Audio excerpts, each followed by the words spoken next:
Assalamualaikum warahmatullahi wabarakatuh. Waalaikumsalam warahmatullahi wabarakatuh. Selamat pagi.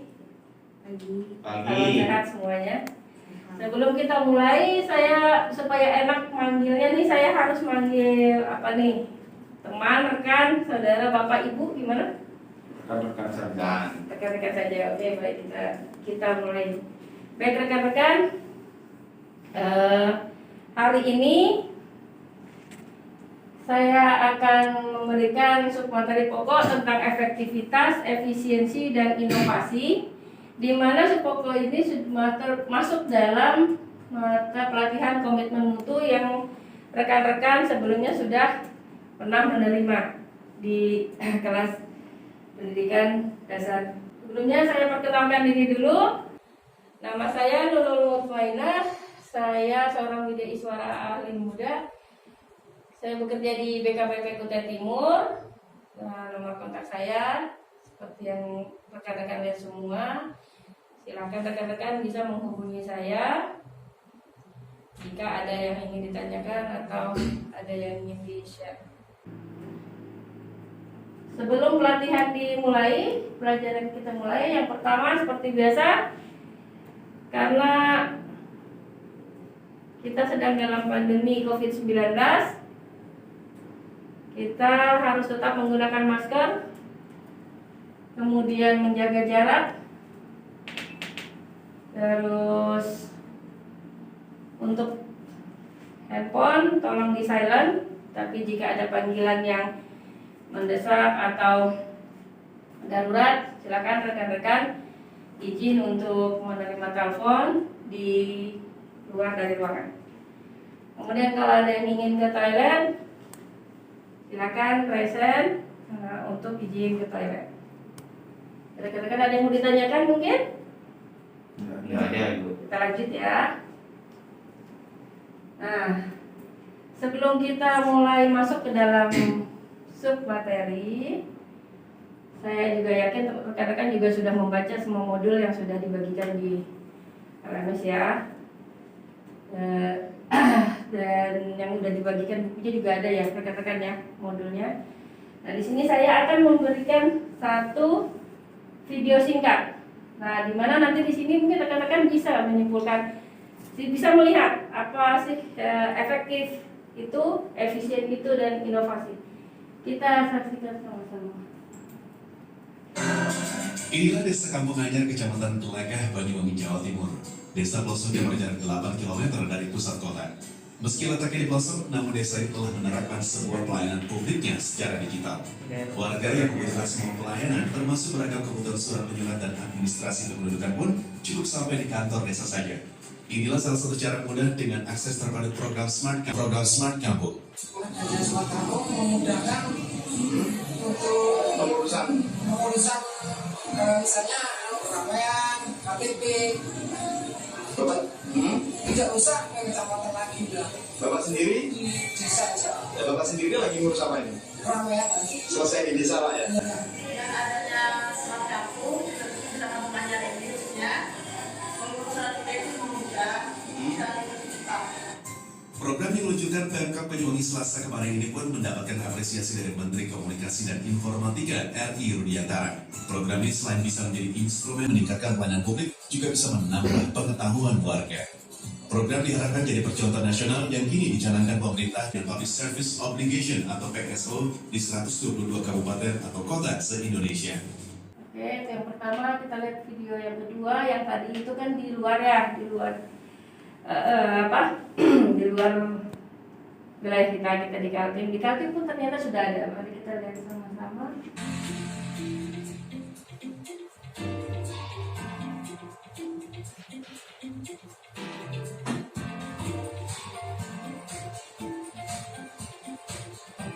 Pertama dia penyampaian informasi.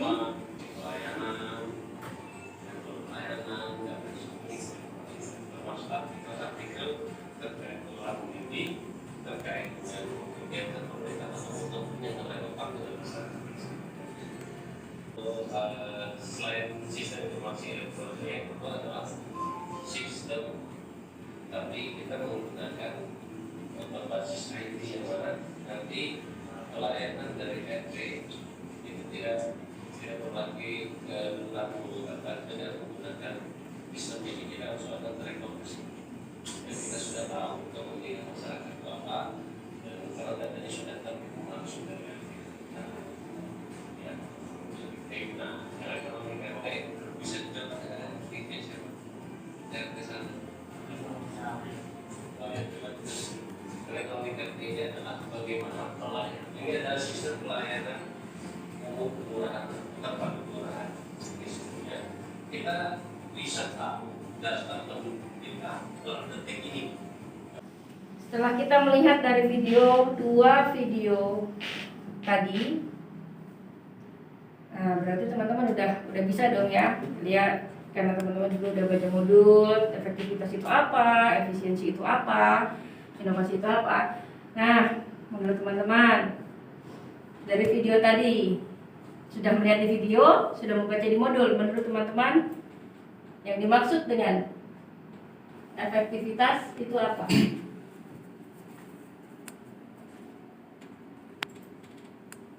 Izin Bu, saya jawab. Baik, silakan Pak Mas Ibob. Jadi kalau menurut video tadi, efektivitas itu adalah tujuan organisasi itu dapat tercapai. Kan tadi di video itu kan disebutkan pelayanan publik yang mudah. Ya. Dengan adanya itu tadi, pelayanan publiknya bisa mudah. Nah, Jadi tujuan organisasinya tercapai. terima kasih Mas Ibob. Ada yang lain mau menambahkan? Atau kita langsung lihat? Cukup Bu. Oke, kita Baik, lihat ya. mari kita efektivitas sama-sama menurut melihat pengertian efektivitas para ahli. menurut para ahli. Efektivitas organisasi berarti sejauh mana organisasi dapat mencapai tujuan yang ditetapkan atau berhasil mencapai apapun yang coba dikerjakannya. Efektivitas organisasi berarti memberikan barang atau jasa yang dihargai oleh pelanggan.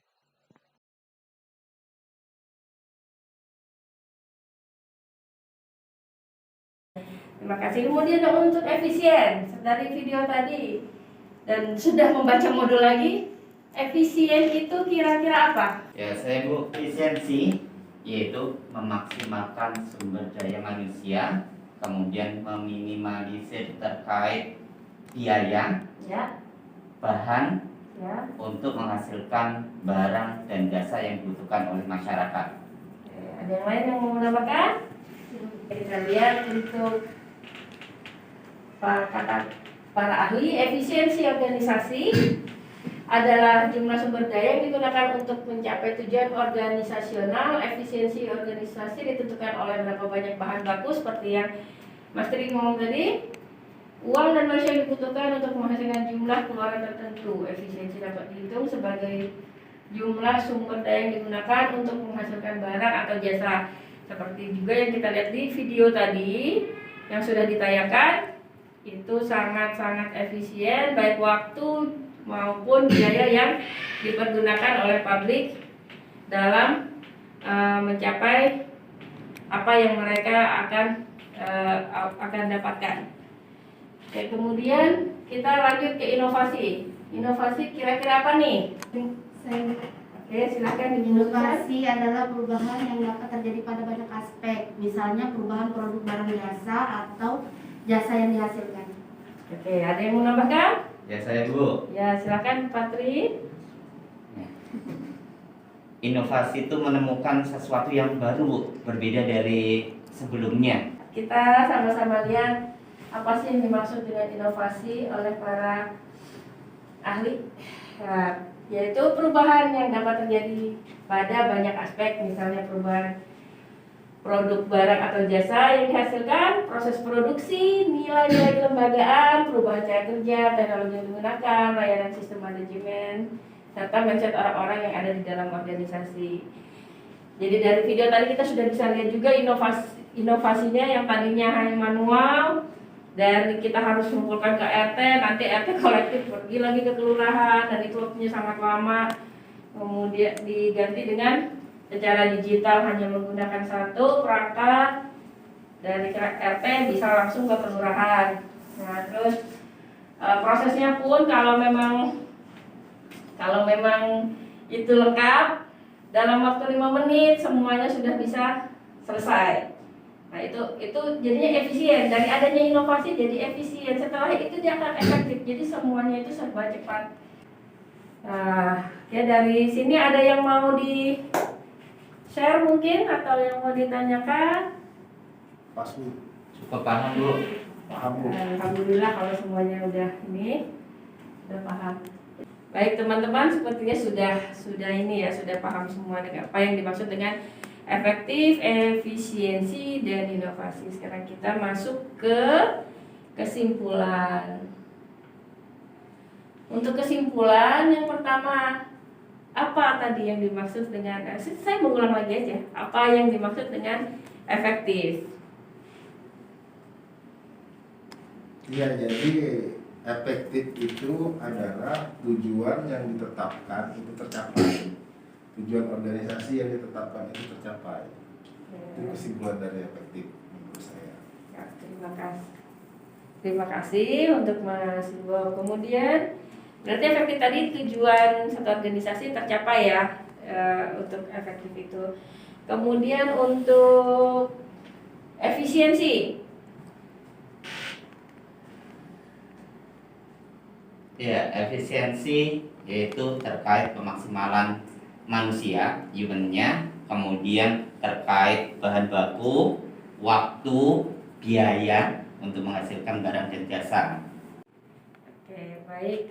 Jadi efisiensi tadi terkait dengan human-nya, waktu dan biaya yang digunakan. Kita lihat sendiri tadi dari video yang kita lihat. Itu sangat ini ya, sangat efisien ya, sangat waktu yang digunakan pun sangat cepat, terus biaya juga tidak terlalu banyak. Dan kalau misalnya misalnya persyaratannya udah terpenuhi, waktunya pun hanya cukup 5 menit selesai. Ya, jadi memang sangat efisien. Kemudian yang terakhir adalah inovasi. Inovasi itu dari tadi apa yang bisa kita simpulkan dari pengertian dari inovasi itu sendiri? Inovasi itu adalah perubahan yang dapat terjadi pada banyak aspek, misalnya perubahan produk barang atau jasa yang dihasilkan. Oke, terima kasih. Rekan-rekan semuanya sepertinya sudah paham sekali ya dengan materi kita hari ini tentang efektivitas, efisiensi, dan inovasi. Mungkin karena teman-teman juga udah membaca modul atau memang sudah di tempat kerjanya, mungkin kurang lebih seperti itu juga kali ya, efektif, efisien juga, dan ada inovasi juga. Dari sampai di sini ada yang mau di share, ditanyakan atau yang lainnya? Enggak ada Bu, cukup. Bu. Oke, udah pada lelah semua ya kayaknya ya. Iya Bu. Terima kasih untuk kehadiran rekan-rekan semua. Kalau ada yang akan ditanyakan atau ada yang didiskusikan, boleh menghubungi saya di nomor telepon yang tertera pada awal tadi. Tetap jaga kesehatan, karena sekarang pandemi tambah naik lagi karena ibunya si corona udah datang lagi. Ya lama nanti bapaknya corona juga datang tuh, keluarganya datang, setelah itu baru kita berhenti dengan corona. Oke, terima kasih untuk rekan-rekan semuanya. Kalau ada salah kata saya mohon maaf. Assalamualaikum warahmatullahi wabarakatuh. Waalaikumsalam warahmatullahi Warahmatullahi wabarakatuh. wabarakatuh.